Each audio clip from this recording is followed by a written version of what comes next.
अमित यादव, चुनाव आयोग मोदी सरकार का गुलाम है, ये बात तो सबको पता है। लेकिन अगर अदालत मोदी सरकार के अधीन हो जाए तो यह मानकर चलिए दोस्तों कि अब कहीं ना कहीं संविधान खतरे में आ गया। दोस्तों बहुत बड़ी खबर सामने आ गई। आज मैं आप लोग दिखाऊंगा कि चुनाव आयोग के साथ साथ अब अदालत भी मोदी सरकार के अधीन हो गई है और अब दोनों यानी कि चुनाव आयोग और सुप्रीम कोर्ट मिलकर के मोदी के लिए काम करने जा रहे हैं। दोस्तों बहुत बड़ी खबर है और बहुत हैरान करने वाली खबर है। दोस्तों हम लोगों को पता है जब सरकारें हमें प्रताड़ित करती हैं तो हम ही लोग जाकर के अदालत का दरवाजा खटखटाते हैं और तब जाकर के हमें अदालत से न्याय मिलता है। लेकिन जब अदालत ही सरकार के अधीन हो जाएगी और सरकार की हाँ में हाँ और सरकार की ना में ना करने लग जाएगी तो हम लोगों को न्याय कहां से मिलेगा। दोस्तों ये बात हम सबको पता है। लेकिन दोस्तों अब मैं आप लोग दिखाने जा रहा हूं किस तरीके से चुनाव आयोग के साथ साथ अब अदालत भी मोदी सरकार के अंडर में आ गई है। हम लोगों को पता है कि चुनाव आयोग मोदी सरकार की चरण वंदना में कोई कसर नहीं रख रहा, यानी कि लगातार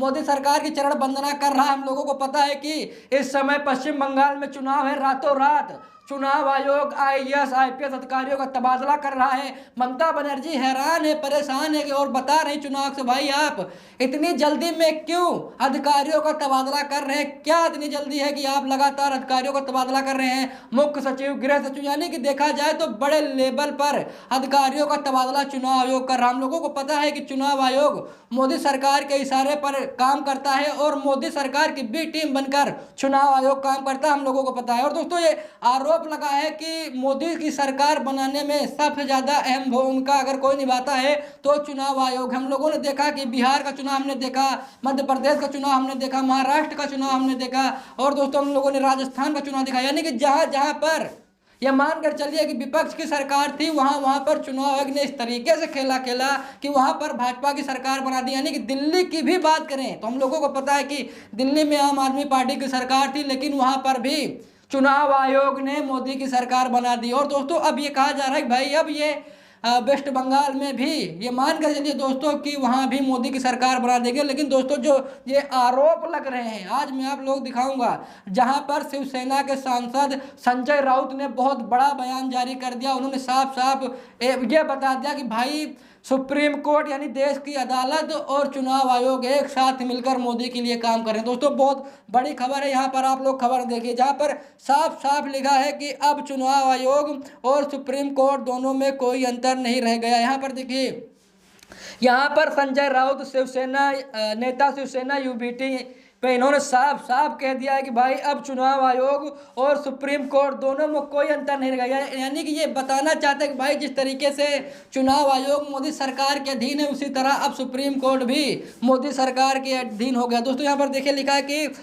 अब चुनाव आयोग और सुप्रीम कोर्ट दोनों में कोई अंतर नहीं रह गया है, दोनों से निष्पक्षता और न्याय की उम्मीद नहीं की जा सकती। यानी कि अब ना तो चुनाव आयोग से निष्पक्षता की बात कही जा सकती है और ना ही अब सुप्रीम कोर्ट से ये आम लोग आशा लगा सकते हैं कि भाई हाँ सुप्रीम कोर्ट हमें न्याय दिला पाएगी। यानी कि देखा जाए तो दोनों मिलकर के मोदी सरकार के लिए काम कर रही हो। दोस्तों हम लोगों को पता है कि भाई कई मामले हम लोगों ने देखे जहाँ पर सुप्रीम कोर्ट में मोदी सरकार के खिलाफ मामले गए, लेकिन हम लोगों ने देखा क्या कि तुरंत याचिका को खारिज कर दिया जाता है। जैसे ही मोदी सरकार के खिलाफ कोई याचिका दायर की जाती है, मोदी सरकार के खिलाफ जैसे ही याचिका पड़ती है तुरंत जज साहब न पढ़ते हैं, न देखते, न सुनते, तुरंत याचिका को खारिज कर देते हैं। और इसी बात को लेकर शायद संजय राउत ने बता दिया भाई कि अब चुनाव आयोग और सुप्रीम कोर्ट में कोई अंतर नहीं रह गया है, दोनों बहुत अच्छी तरीके से मोदी की चालीसा पढ़ रहे हैं। चुनाव आयोग को लेकर हमने भी बात की है, आप लोगों को पता होगा कि भाई पूरी तरीके से सीसी ज्ञानेश कुमार बने हैं तो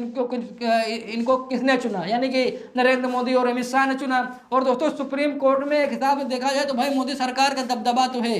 यानी कि अब दोस्तों ये कहा जा रहा है कि कोलिजियम सिस्टम को खत्म कर दिया जाए, यानी कि मोदी सरकार इस मंशा में बैठी भाई कोलिजियम सिस्टम को हटा करके एनजेएसी कानून लाया जाए। हम लोगों को पता है जब तक कोलिजियम सिस्टम है कहीं ना कहीं अभी सुप्रीम कोर्ट हमारी देश की अदालतें स्वतंत्र हैं, लेकिन जब एनजेएसी कानून लागू हो जाएगा तो ये मान कर चलिए दोस्तों कि पूरी तरीके से मोदी के अधीन हो जाएंगे अदालतें। हम लोगों को पता है कि भाई कोलिजियम सिस्टम के तहत जजों का चयन किया जाता है, जज किस मामले की सुनवाई करेंगे, कहाँ पर जजों का तबादला किया जाना है, किस जज की नियुक्ति करनी है, किस जज को हटाना है पद से। यानी कि देखा जाए तो सब कोलिजियम सिस्टम करता है।